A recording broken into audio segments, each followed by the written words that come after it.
Hello friends, welcome to सीटेड गुरु। मैं आज आप लोगों के लिए एनसीईआरटी का ईवीएस का चैप्टर 6 खाना अपना अपना लेकर आई हूँ। जैसा कि आप देख सकते हैं कि खाना अपना अपना, इसी से पता चलता है कि इस चैप्टर में विभिन्न राज्यों के खानों के बारे में बताया गया है। जैसा कि आप देख रहे हैं कि यहाँ बहुत सारे बच्चे बैठे हुए हैं जो अपनी पिछली रात जो खाना खाए हैं उसके बारे में बातचीत कर रहे हैं। तो चलिए शुरू करते हैं। तो यह लड़का है जो बोलता है कि कल रात मैंने बाजरे की रोटी और गुड़ खाया। तो यह क्या खाया है? बाजरे की रोटी और गुड़, जो हमारे हेल्थ के लिए बहुत ज़्यादा फायदेमंद होता है। तो यह लड़की बोलती है मैंने तो दाल भात बनाया था, मेरे घर में तो कल खाना ही नहीं बना। तो यह बोलती है कि मेरे घर में तो खाना ही नहीं बना। कभी कभी ऐसा होता है कि कुछ लोग 2 वक्त का खाना भी अफोर्ड नहीं कर पाते हैं। तो यह लड़का बोलता है कि बीजी के साथ हम गुरुद्वारे गए थे, वहीं लंगर में दाल रोटी खाई थी। माँ ने खीर पूरी बनाई थी जो मुझे अच्छी नहीं लगती, इसलिए मैं तो अंडे की भुजिया खाकर सो गई। तो यह लड़का बोलता है कि मेरी माँ जिस घर में काम करती है वहाँ से नूडल्स लाई थी, सबको मज़ा आया। और यह लड़की बोलती है मेरी माँ ने माछ बनाई थी, मैंने खूब खाई, बहुत अच्छी थी। तो यहाँ पे सभी बच्चे अपने कल रात के खाने के बारे में बात कर रहे हैं। तो जिससे पता चल रहा है कि कुछ बच्चों ने कल रात खाना खाया और कुछ ऐसे भी बच्चे थे जिन्हें कल रात का खाना भी नहीं मिल पाया। तो यहाँ पे बताया गया कि लंगर, तो गुरुद्वारे में जो प्रसाद मिलता है उसे ही लंगर कहते हैं। यह क्वेश्चन आपका सीटीईटी में आया हुआ है कि लंगर क्या है। तो लंगर गुरुद्वारे में जो हमें प्रसाद मिलता है उसे ही लंगर कहते हैं, जो बहुत ही टेस्टी होता है। और यहाँ पे सभी बच्चे अलग अलग राज्यों से हैं। जैसे कि हमारे वेस्ट बंगाल में माछ भात फेमस है, तो वहीं हमारे बिहार में लिट्टी चोखा, और हमारे तमिलनाडु में इडली डोसा यहाँ का फेमस फूड है। तो विभिन्न बच्चे विभिन्न राज्यों से जुड़े हुए और वहाँ वे विभिन्न प्रकार के भोजन करते हैं। तो यहाँ पे टीचर्स को चाहिए कि बच्चों से संवेदनशीलता के साथ उनके भोजन के बारे में बातचीत करना चाहिए, जिससे बच्चे खुलकर अपनी बात रख सके। टीचर्स को बच्चों के खानों का सम्मान करना चाहिए, जिससे बच्चे खुले माहौल में अपनी बातों को रख पाएंगे। उसके बाद यहाँ पे दिया हुआ है कि कल रात को तुमने क्या क्या खाया, तो वहाँ पे नाम लिखना है। जैसे यहाँ पे आपका पेडागोजी है, बच्चे एक खुली माहौल में अपनी बात बेझिझक कहते हैं। एक दूसरे के खाने के बारे में सुनकर हम अपने खाने से जुड़ी संकुचित सोच से हट सकते हैं। इसी से दूसरे लोगों के बारे में हमारी समझ बढ़ेगी। बच्चों से संबंध बनाना और ऐसा माहौल बनाना ज़रूरी है जहां उनकी बात संवेदनशीलता से सुनी जाए।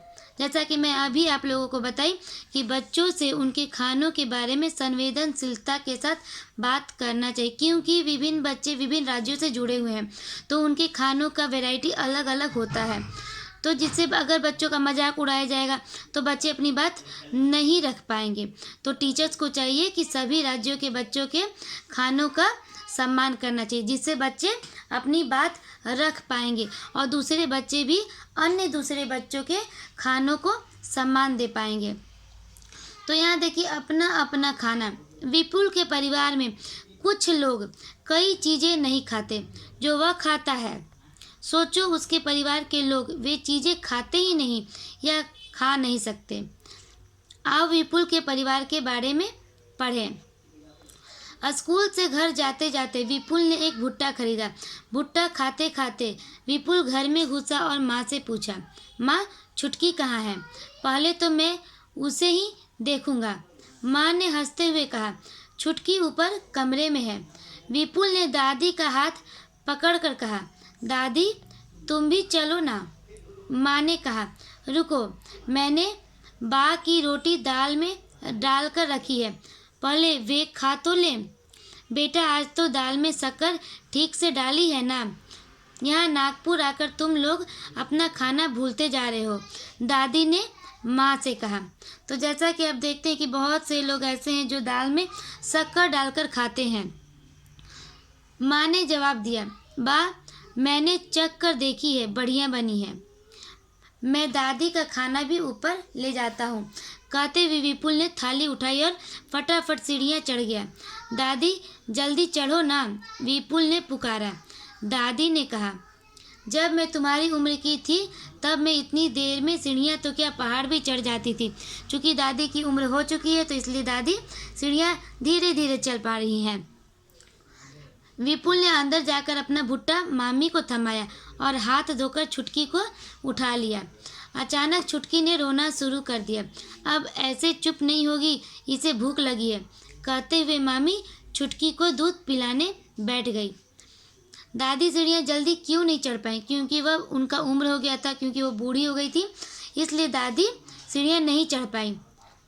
दादी को दाल किस तरह से खाना पसंद है? तो दादी को दाल में चीनी डाल करके, शक्कर डाल करके खाना पसंद है। तो यहाँ पे कहानी में दिखाए कि बच्चा क्या क्या खा पाते और क्या क्या नहीं खा पाते। तो जैसा कि एक बच्चा दूध पी सकता है, दूध में डली रोटी, दाल में डाली रोटी खा सकता है, लेकिन वह मक्का, भुट्टा, चना यह नहीं खा सकता है। जवान चना, भुट्टा, दूध, रोटी, सब्जी सभी कुछ खा लेते हैं। बच्चों के दांत नहीं होते इसलिए वो नहीं खा पाते हैं, और जवान के दांत होते हैं इसलिए वो खा पाते हैं।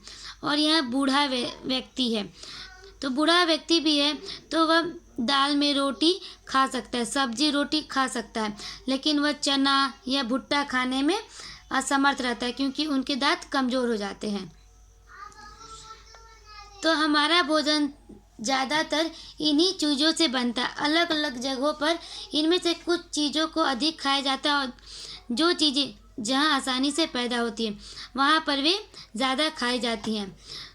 जैसे कि आपका गोवा में नारियल का तेल ज़्यादा पाया जाता है, तो जिसे वहाँ के लोग नारियल का तेल यूज़ करते हैं खाना खाने में, क्योंकि वहाँ पे नारियल का पेड़ ज़्यादा पाया जाता है। तो देखिए यहाँ पे दिया हुआ कि गेहूं से क्या क्या चीज़ बनती है, जैसे कि हलवा, रोटी, पूड़ी, पराठा, ये सारी चीज़ें गेहूं से बनती है।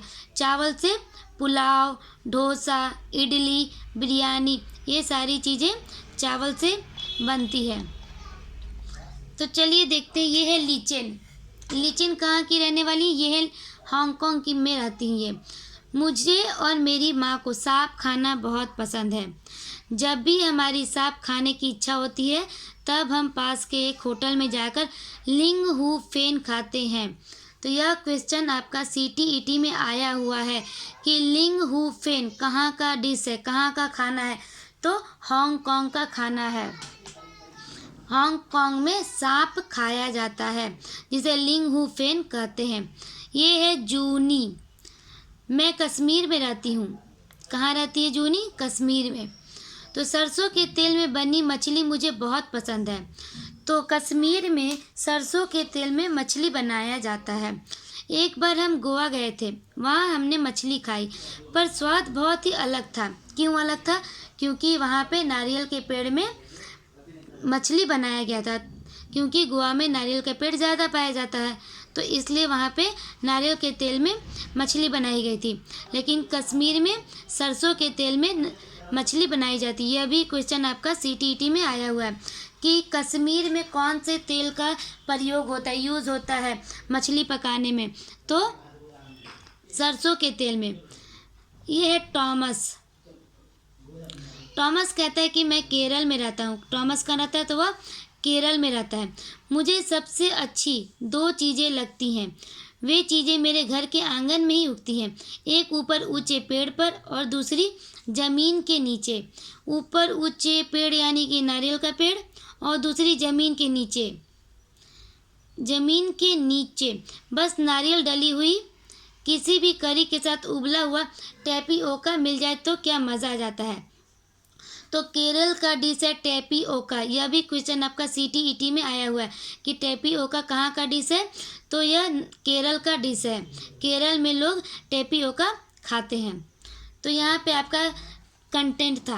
पेडागॉजी यह है कि बच्चों में भोजन से जुड़ी विविधता पर खुलकर चर्चा करें, उनके परिवार से जुड़े अनुभव सुनें और भोजन में विविधता को सम्मान दें। टीचर्स को यहाँ चाहिए कि बच्चों के जो भोजन होते हैं उनके भोजन को सम्मान देना चाहिए। बच्चों के भोजन को सम्मान दें, उनकी बातों को सुने, उनके अनुभव को सुने, उनके फैमिली किस प्रकार का खाना खाते हैं उसके बारे में सुने, ताकि बच्चे खुलकर अपनी बात रखें। यह था आपका दोस्तों खाना अपना अपना। उम्मीद है कि आपको आज का वीडियो पसंद आया होगा। अगर पसंद आया होगा तो वीडियो को लाइक, शेयर और सब्सक्राइब ज़रूर करें।